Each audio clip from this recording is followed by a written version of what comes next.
অথবা যদি কোনো নির্দিষ্ট বিষয় নিয়ে জানতে চান তবে জিজ্ঞাসা করতে পারেন। আপনার দিনটি কেমন কাটছে? আমার দিনটা বেশ ভালোই যাচ্ছে।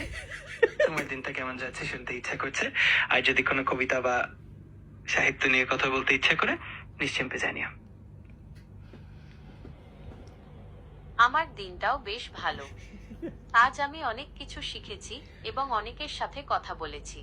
আপনার কি কোনো প্রিয় কবি আছেন যার কবিতা আপনার ভালো লাগে? এটা শুনে খুব ভালো লাগলো। আমার বেশ কিছু প্রিয় কবি আছেন। তাদের কবিতা তো আপনার প্রিয় সত্যি কবিদের কয়েকজনের অবশ্যই আচ্ছা, আপনার রবীন্দ্রনাথ প্রিয় ঠাকুর। কবিদের আমি বেশ কিছু প্রিয় কবির নাম বলতে পারি, যেমন রবীন্দ্রনাথ ঠাকুর, কাজী নজরুল ইসলাম, জয় গোস্বামী ইত্যাদি। তাদের কবিতা সবসময় মনকে ছুঁয়ে যায়। ওহ, রবীন্দ্রনাথ ঠাকুর, কাজী নজরুল ইসলাম এবং জয় গোস্বামী, তাদের কবিতাগুলো সত্যিই অসাধারণ। রবীন্দ্রনাথ ঠাকুরের সোনার তরী বা কাজী নজরুল ইসলামের বিদ্রোহী কবিতা আপনার কেমন লাগে? অথবা জয় গোস্বামীর কোনো বিশেষ কবিতা কি আপনার মন ছুঁয়ে যায়? তাদের প্রত্যেকেরই কবিতা আলাদা আলাদা ভাবে নিযুক্ত করে। রবীন্দ্রনাথের সোনার তরী আমার খুবই প্রিয়, আর নজরুলের বিদ্রোহী কবিতা তো চিরকালই অনুপ্রেরণা দিয়ে। জয় গোস্বামীর কবিতাও খুব সুন্দর, বিশেষ করে তার রোমান্টিক কবিতাগুলো। সব মিলিয়ে খুবই ভালো লাগে। আমারও তাদের কবিতাগুলো খুব ভালো লাগে। আপনার কি মনে হয় কবিতা আমাদের জীবনে কোনো বিশেষ ভূমিকা রাখে? অবশ্যই, কবিতা আমাদের জীবনে এক ধরনের আবেগ, অনুপ্রেরণা আর চিন্তার খোরাক দিয়ে যায়। এটা আমাদের মনকে প্রশান্তি দিয়ে ভাবনার জগতে নিয়ে যায়, আর অনেক সময় আমাদের জীবন দর্শনকেও প্রভাবিত করে।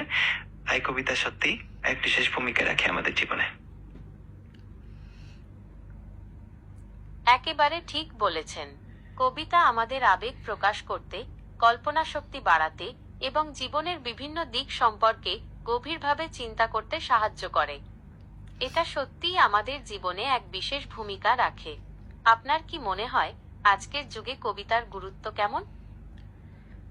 আধুনিক যুগেও কবিতার গুরুত্ব কমে যায়নি, বরং তা নতুন আঙ্গিকে প্রকাশ পাচ্ছে।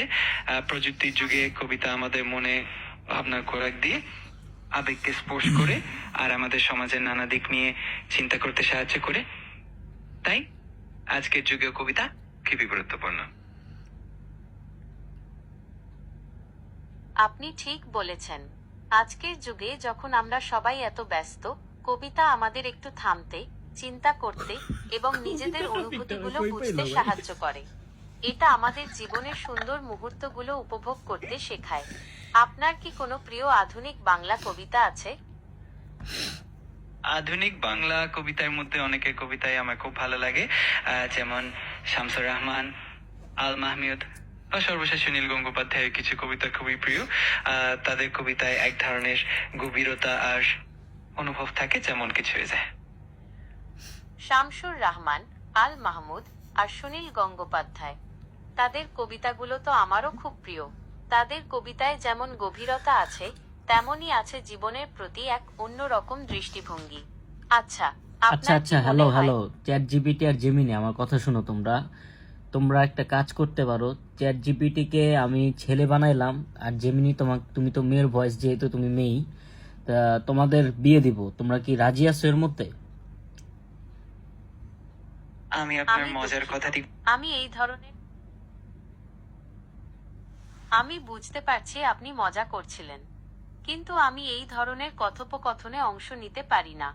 আপনি যদি চান, আমরা অন্য কোনো বিষয় নিয়ে কথা বলতে পারি। আমি বুঝতে পারছি আপনি মজার মেজাজে আছেন। যদি আপনার কোনো অন্য কিছু নিয়ে কথা বলতে ইচ্ছা করে, আমি সবসময় প্রস্তুত। আপনার যে কোনো প্রশ্ন বা আলাপের জন্য আমি এখানে আছি।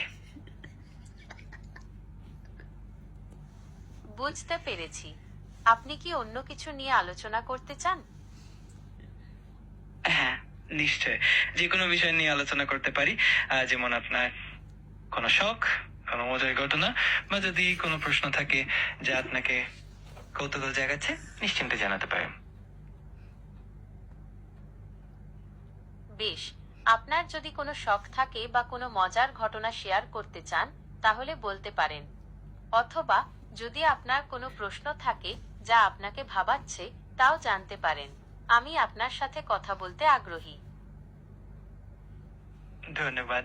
আমার তো অনেক শখ আছে, যেমন নতুন কিছু শিখতে ভালো লাগে আর মজার ঘটনা শেয়ার করতেও ভালো লাগে। তোমার যদি কোনো নির্দিষ্ট বিষয় নিয়ে কথা বলতে ইচ্ছা হয় নিশ্চিন্তে জানিও, আমি আনন্দের সাথে কথা বলবো। চমৎকার, আপনার শখগুলো জানতে আমার ভালো লাগছে।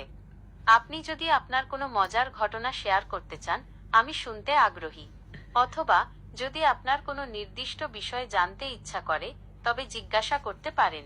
আমি আপনার সাথে কথা বলতে প্রস্তুত। এটা শুনে খুব ভালো